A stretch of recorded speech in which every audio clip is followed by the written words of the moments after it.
વડોદરાના નવલખી ગ્રાઉન્ડમાં ગ્લોબલ હિન્દુ વૈષ્ણવ પ્રેરણા મહોત્સવ ચાલી રહ્યો છે। આ મહોત્સવમાં ભક્તોને એક જ જગ્યાએ ચારધામ સહિતના ભારતના તમામ તીર્થના દર્શન થાય તે માટેની વ્યવસ્થા થઈ છે।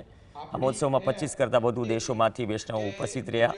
અમેરિકાથી આવેલા વૈષ્ણવ રમેશ રાખુલિયાએ કહ્યું કે અહીં આવીને અમને ખૂબ આનંદ થયો, ખૂબ સારું આયોજન કરાયું છે। ભારતના મોટા મોટા ધામના અહીં દર્શન થાય છે। જ્યારે લંડનથી આવેલા પ્રદીપ તામેચાએ કહ્યું કે ભારતભરના મુખ્ય તીર્થોને દર્શાવવામાં આવ્યા છે।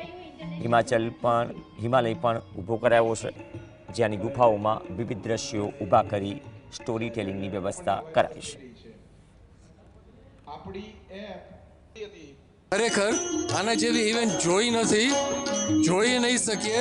નોટ ઓનલી આપણા હિન્દુ ધર્મમાં પણ એકેય રિલિજનમાં, ક્રિશ્ચિયાનિટી હશે, મુસ્લિમ હશે, કે આપણે આવી રીતે આટલા વૈષ્ણવ એકી સાથે આટલો સાથ દઈ સરખી રીતે સાંભળીએ છીએ, શાંતિથી બધા બેસીને સાંભળે છે।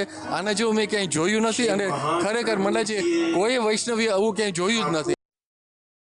લાઈફમાં મેડિટેશન કરવું અને એ રીતે યુવાધનને લગતા પ્રશ્નોનું સમાધાન પૂજ્ય જે શ્રી આ કથાના માધ્યમથી, આવા આયોજનોના માધ્યમથી, શિબિરોના માધ્યમથી આપણે યુવા શિબિરો કરીએ છીએ।